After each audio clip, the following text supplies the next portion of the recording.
आता माझ्या 23 एकर क्षेत्रामध्ये 12 प्लॉट्स आहे। आता ह्या 12 प्लॉटला इरिगेट करण्यासाठी मला टाइम कमी पडत होता आणि एवढे 12 प्लॉट मॅनेज करणं शक्य होत नव्हतं।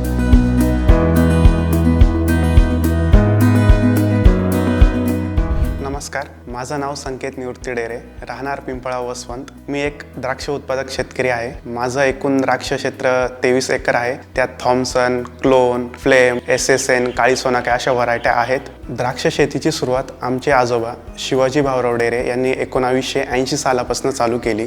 त्यांनी द्राक्ष वन रूट पासून चालू केली, त्यानंतर वडील द्राक्ष बघायला लागले। मी 3rd जनरेशन ग्रेप्स फार्मर आहे। 3 वर्षापासून मी द्राक्ष शेतीकडे आलो। द्राक्षाची क्वालिटी कशी सुधारवली पाहिजे, चालू असलेली द्राक्ष परंपरा यात चेंजेस काय केले पाहिजे, आपल्या कंझ्युमरची रिक्वायरमेंट काय, लस्टर, फर्मनेस वगैरे बाकीच्या गोष्टी, त्याकडे माझा कल गेला। जेव्हा क्वालिटी पॅरामीटर्स जाण्याची वेळ आली तर त्यासाठी पहिल्यांदा स्प्रेइंगसाठी एक चांगले इक्विपमेंट्स पाहिजे, तर माझ्याकडे चांगले इम्पोर्टेड ट्रॅक्टर्स होते। आता माझ्या 23 एकर क्षेत्रामध्ये 12 प्लॉट्स आहे। आता ह्या 12 प्लॉटला इरिगेट करण्यासाठी मला टाइम कमी पडत होता। जेव्हा इरिगेशन करायचं होतं तेव्हा हप्त्यातनं फक्त 3 दिवस लाईट असायची आणि एवढे 12 प्लॉट मॅनेज करणं शक्य होत नव्हतं। लाईटचा फॉल्ट झाल्यानंतर कधी कधी मजुरांच्या भरोश्यावर काही काम करायला लागायचं, अशा खूप अडचणी यायला लागल्या। त्यानंतर इरिगेशनकडे माझं दुर्लक्ष व्हायला लागलं। जेव्हा क्वालिटीसाठी मला इरिगेशन आणि फर्टिगेशनचं मॅनेजमेंट जमत नव्हतं तेव्हा माझ्या मनात आली आपल्या काही इम्पोर्टेड स्प्रेयर्स आहे, आपण वेळेवर स्प्रेइंग करू शकतो। पण मग जर हे सगळ्यात जास्त आपल्या क्वालिटीमध्ये 60 ते 70% जो वाटा आहे तो इरिगेशन आणि फर्टिगेशनचा, जर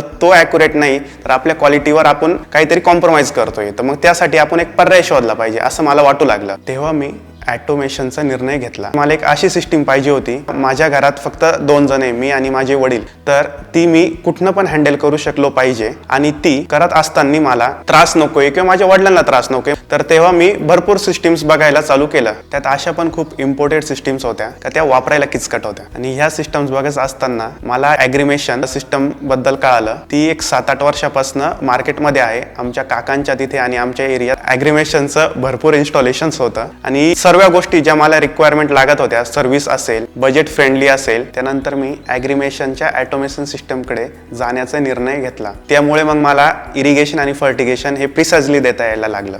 एका प्लॉटला मला 7 तास इरिगेशन द्यायचंय, ते इरिगेशन मी मोबाईलवरनं एका क्लिकवर देऊ शकत होतो। मला समजा सायमल्टेनियसली 3 किंवा 4 ग्रेड सोडायचे आहे तर एका पाठोपाठ एक ते पण मला देता यायला लागलं आणि ते देत असताना pH कंट्रोल पण करता येऊ राहिलं। मी pH मेंटेन करून पाणी द्यायला चालू केलं। माझी क्वालिटी सुधारल्यामुळं मला निश्चित वाटतं का आपण सर्व द्राक्ष शेतकऱ्यांनी ऑटोमेशन केलं पाहिजे। ऑटोमेशन करताना मार्केटमध्ये खूप कंपनी आहे, पण आपल्याला कंपनी निवडताना प्रत्येकाला काही ना काही पॅरामीटर्स असतात। जसं एका क्लिकवर माझं सगळं इरिगेशन असो, फर्टिगेशन आणि ते झालं पाहिजे। वेळेवर सर्व्हिसला अवेलेबल असणारे माणसं आपल्याला पाहिजे। त्यासाठी माझं तरी मत आहे सर्वांनी आपण मिळून ॲग्रिमेशन निवडलं पाहिजे। नमस्कार, निवृत्ती शिवाजी डेरे। मी 25 ते 30 वर्षापासून द्राक्ष शेती करतोय। वेळोवेळ बदल करीत चाललो होतो। बदल करीत असताना बऱ्याचशा अडचणी यायला लागल्या इरिगेशनच्या। तर मग नवीन सिस्टम बसवायची विचार केला। आपल्याला सर्व्हिस देणारे पाहिजे।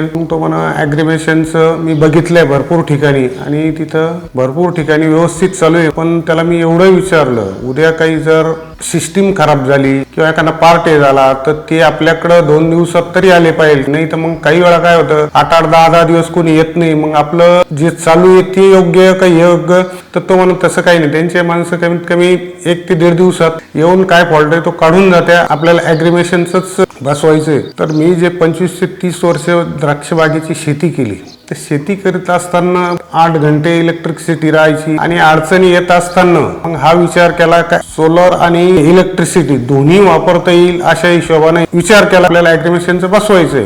ऑटोमेशन म्हणजे ॲग्रिमेशन।